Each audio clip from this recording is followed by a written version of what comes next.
إن كان غايب نساني ما تناسيته يا ولد عمي وصلها لعماني عيب عليك أنا ما زرته وما جيته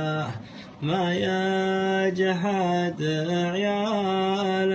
عمه كود قوماني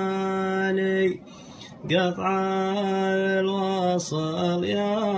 ولد عمي ما خليته ومن قطع